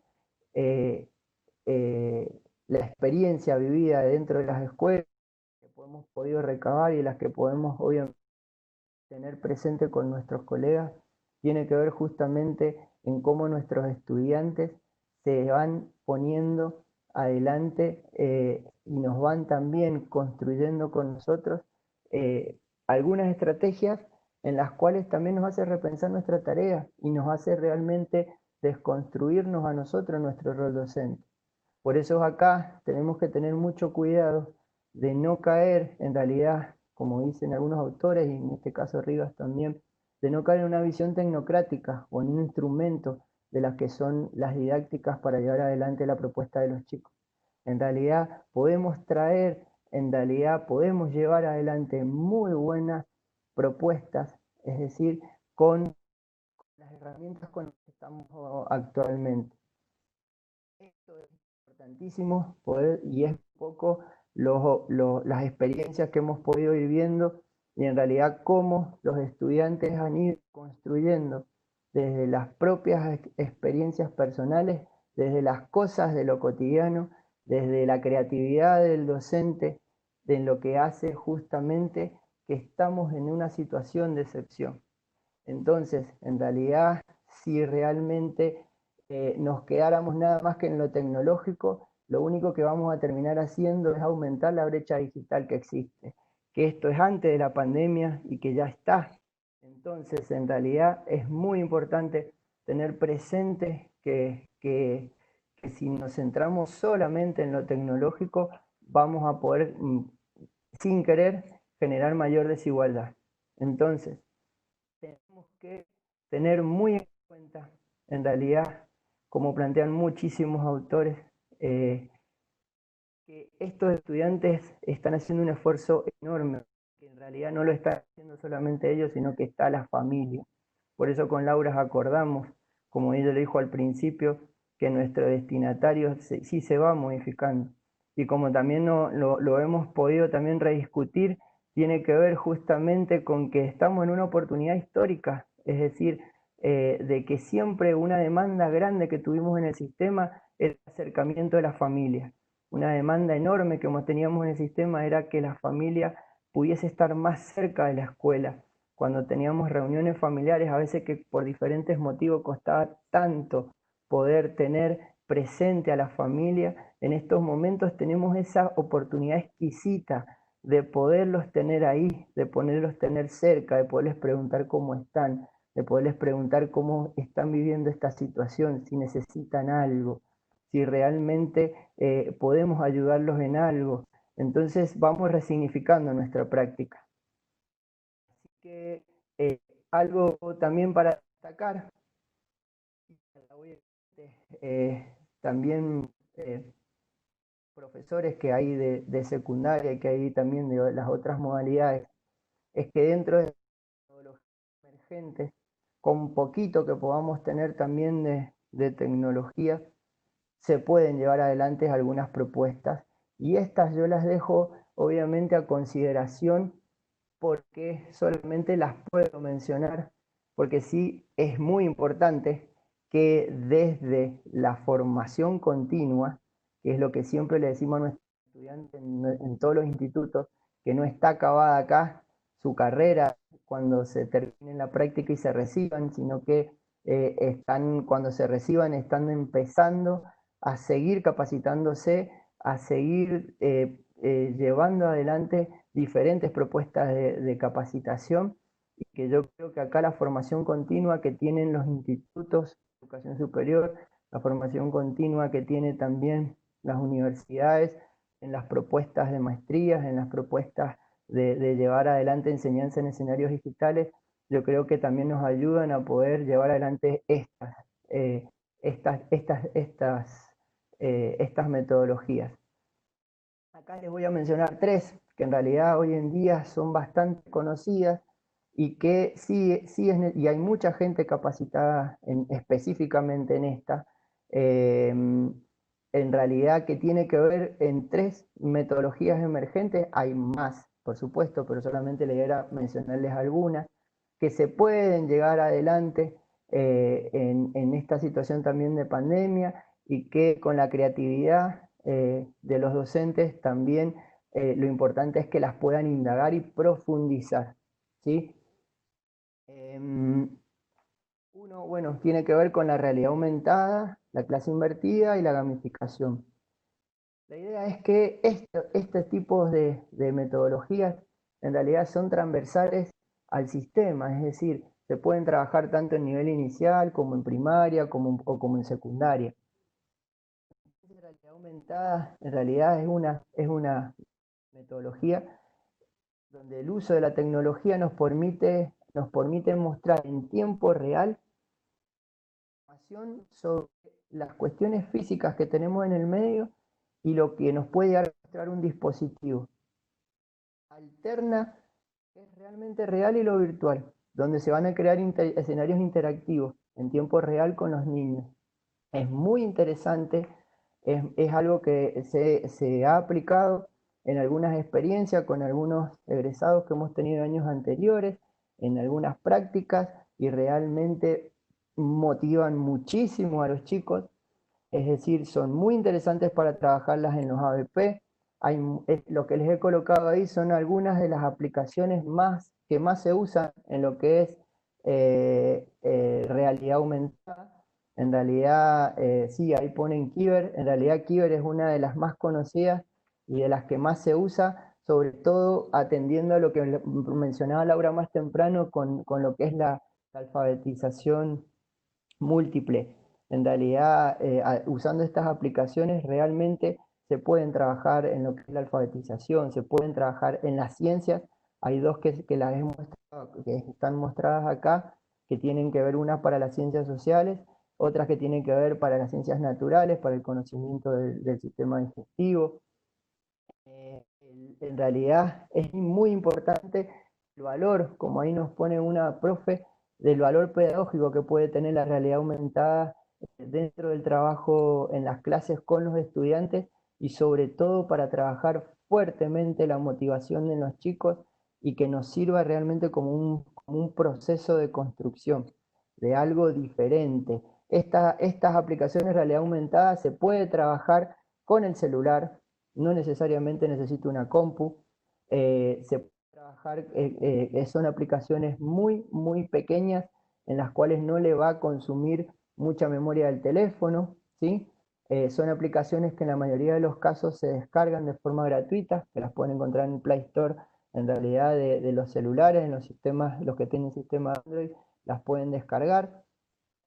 Son necesarias en algunos casos la impresión de algunas plantillas para que puedan llevar hacia adelante estas propuestas. En otros casos no es necesario en realidad unas plantillas, pero desde las escuelas se podrían imprimir también algunas plantillas, y si en la familia tienen la posibilidad de usar el celular, no necesitan algunas aplicaciones no necesitan el uso de internet, lo cual también genera de que la aplicación directamente se usa sin la necesidad de estar conectado a internet.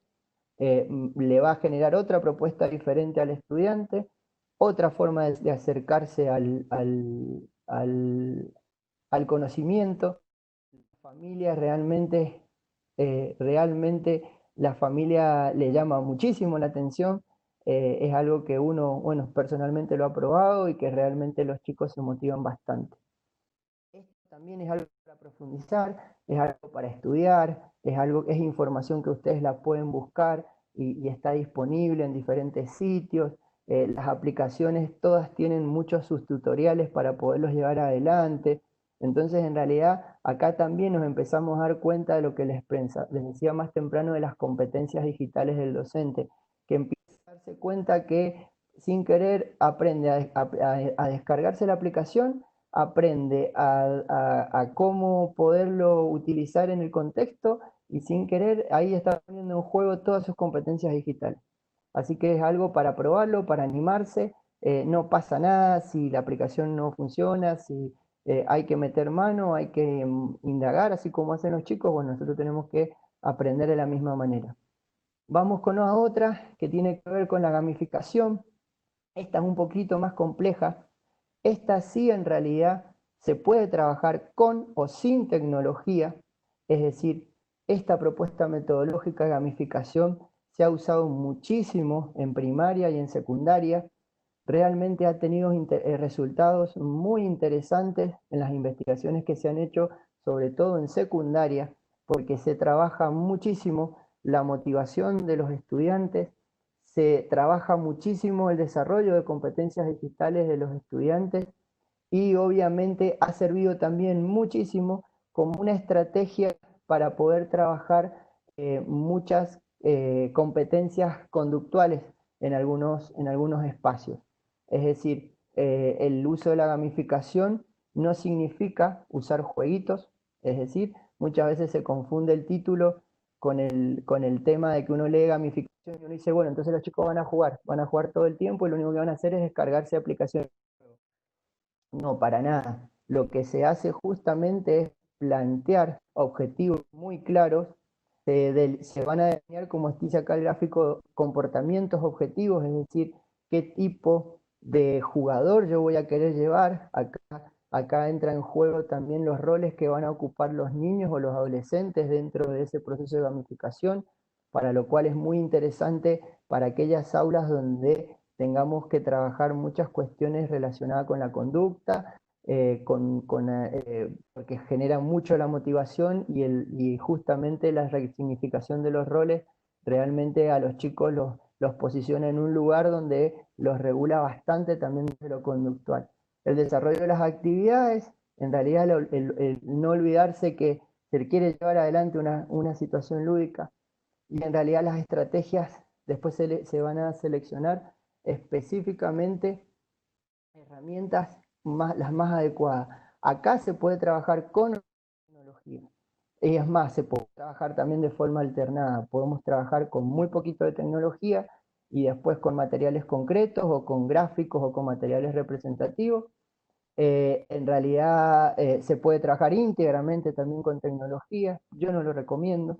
Yo recomiendo ir alternando, porque si no muchas veces lo que sucede es que los chicos cuando dejan de usar el aparato tecnológico como que creen que no hay otra alternativa, y yo creo que los juegos hoy en día, si se alternan entre juegos tecnológicos y juegos como le llamamos nosotros los juegos de mesa, yo creo que podemos obtener experiencias bastante bonitas. Otra que les quería mostrar es el aula invertida. En esta hemos trabajado con varias experiencias con nuestros estudiantes en educación superior, y esta también es una metodología que da muy buenos resultados en secundaria sobre todo y en educación superior. En realidad lo que hace justamente el aula invertida es trabajar sobre los enfoques de la clase con el modelo tradicional y un nuevo enfoque de trabajar durante la clase. En realidad, en esto se rompe mucho la matriz, y en función de las investigaciones que se han hecho, el 65-70% de la clase presencial que conocemos, el profe ese tiempo lo demanda la explicación del marco teórico.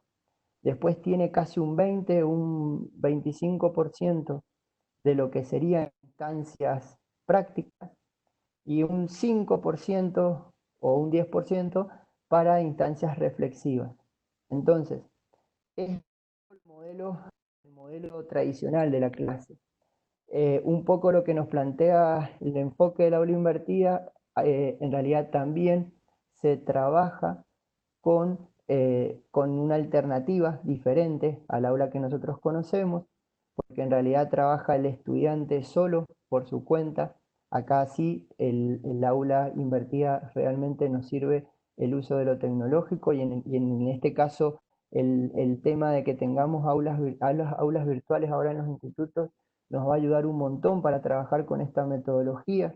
Estamos incentivando mucho a los profes para que la empiecen a aplicar, donde bueno, el estudiante va a trabajar en esa aula virtual que tiene con los conocimientos, con los contenidos que los profes les van a dar, y después cuando venga la instancia presencial van a ser momentos donde se trabaja directamente con compartir la información y con la propuesta de práctica, es decir, el estudiante viene a trabajar el cómo.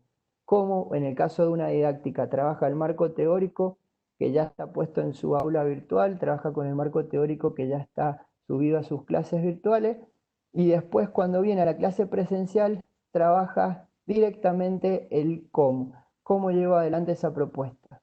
Es decir, es la demanda que siempre han tenido los profes de didáctica, de que pasan mucho tiempo explicando la teoría y poco tiempo pudiendo explicar la didáctica. Bueno, este modelo de aula invertida viene a romper con ese proceso y nos viene a marcar un enfoque diferente.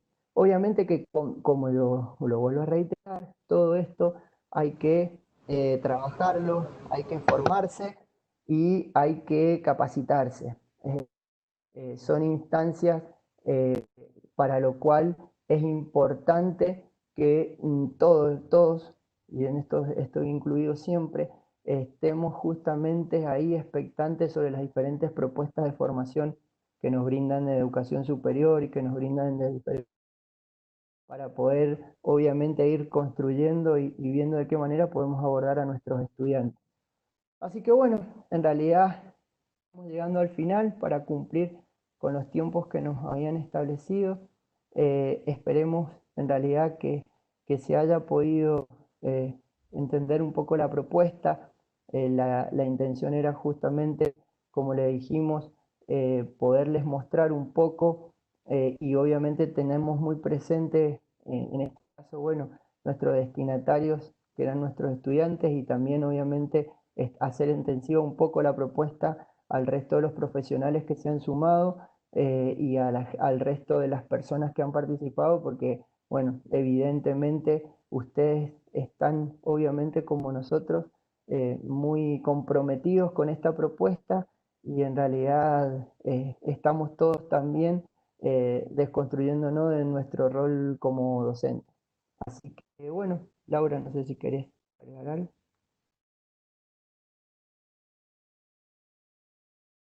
No, agregar nada. Creo que es esto que hemos hecho. Fue un placer poder encontrarnos para reflexionar. Fue como una excusa para seguir reflexionando. Siempre decimos que escribir es muy importante, que los docentes escribimos poco de todo lo que nos está pasando. Creo que esta pandemia, cada escuela debería escribir las memorias de lo que nos ha pasado en cada escuela. Que sería una pena que cada uno de nosotros pueda escribir esas memorias de lo que nos ha pasado ahora. Solo agradecer a Emma Cunieti y a Susana Yelasich, que la estuve leyendo por ahí, y a todos los cariñosos felicitaciones que nos dan, Guille, porque nos quieren, ¿no? Muchísimas gracias, en realidad también de nuevo a Emma Cunieti y a Susana Yelasich por estar en esta oportunidad de compartir y bueno, quedamos a disposición para seguir trabajando y seguir compartiendo con nuestros colegas y obviamente con nuestros estudiantes. Gracias a todos los participantes, también a Susana, que fue la idea de convocarlos también a ustedes, y también gracias por construir esta comunidad de aprendizaje en la que nos necesitamos unos a otros. Estamos viviendo una situación difícil, pero creo que si contamos con gente esclarecida, esa situación también se ve y se enfrenta de otra manera. Gracias a todos los estudiantes y bueno, vamos a seguir en comunidad con los directores de carrera, con los directores de las escuelas, que en el caso de Laura Toqueto y Guillermo Carmona nos están demostrando que están construyendo también aprendizaje, que están construyendo conocimiento que nos sirve a todos. Muchas gracias.